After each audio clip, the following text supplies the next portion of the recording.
break, break,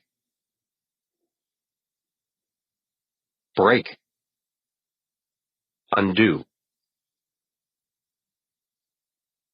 undo,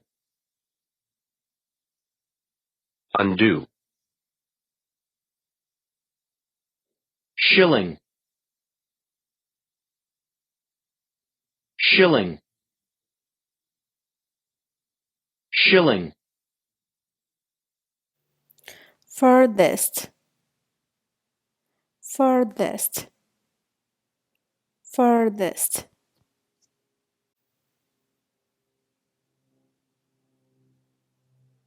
Early one morning in December, John had just led me into my box after my daily exercise.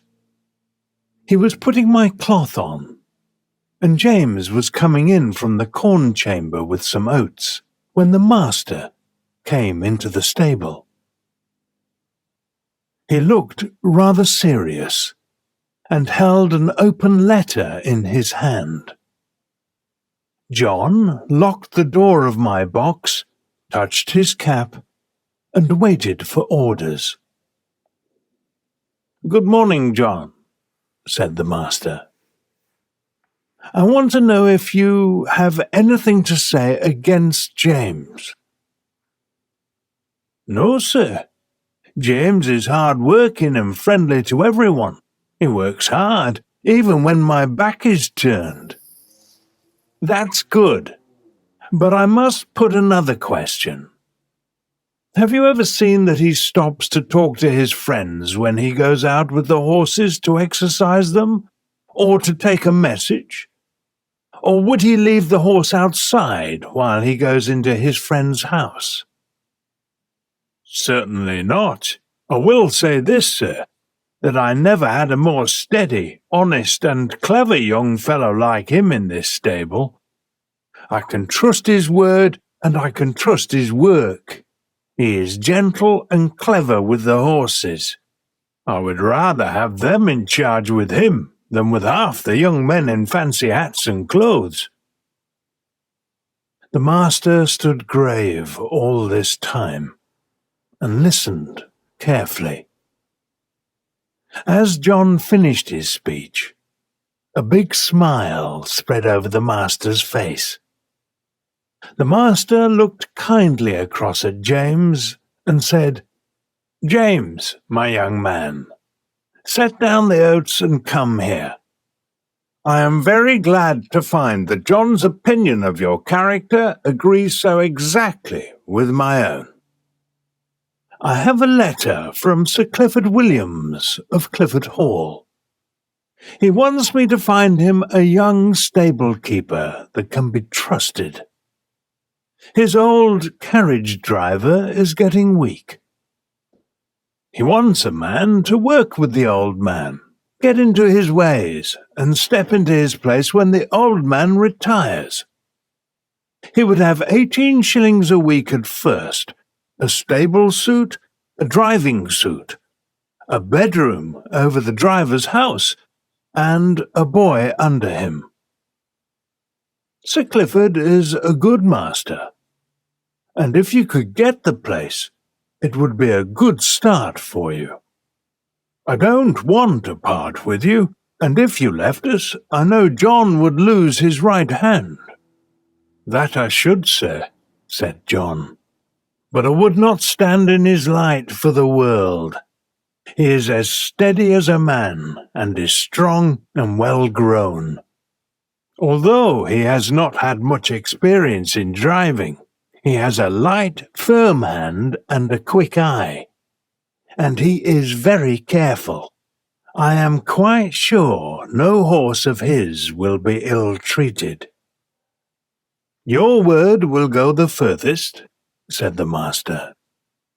"So, James, young man, think it over, talk to your mother at dinner time, and then let me know what you wish." In a few days after this conversation, it was fully settled. James would go to Clifford Hall in a month or 6 weeks. As his new master required, he was to get all the practice in driving that could be given to him.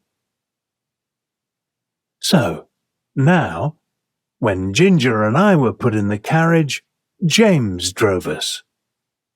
At first, John rode with him on the box, telling him this and that, and after that, James drove alone. After this, my master and his wife decided to pay a visit to some friends who lived about 46 miles from our home. James was to drive them. There were some long, heavy hills, but James drove so carefully that we were not upset at all. He never forgot to put on the brake as we went downhill, and he would remember to take it off. He kept our feet on the smoothest part of the road. If the uphill was very long, he would give us a break. All these little things help a horse very much. Just as the sun was going down, we reached the town. We were to spend the night there. We stopped at the biggest hotel, and 2 stable keepers came to take us out. The head keeper was a pleasant, active little man. I never saw a man undo harness so quickly as he did. With a pat and a good word, he led me to a long stable. There were 2 or 3 horses and 6 or 8 separate spaces in it. The other man brought Ginger.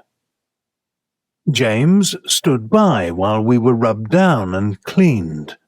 I never met a man who cleaned me so lightly and quickly. When he had done, James stepped up and felt me over, as if he thought I could not be completely done. However, he found my coat as clean and smooth as silk. "Well," he said, "I thought I was pretty quick and our John quicker. But you do beat us both. You are quick and complete at the same time." "Practice makes perfect," said the little stable keeper. "This black horse is pleasant and quiet. He turns about just as you want him, and holds up his feet to be cleaned out. It is quite a pleasure to handle an animal like this, who comes from a good family, acts well, and is well cared for." During this time the other man had finished Ginger.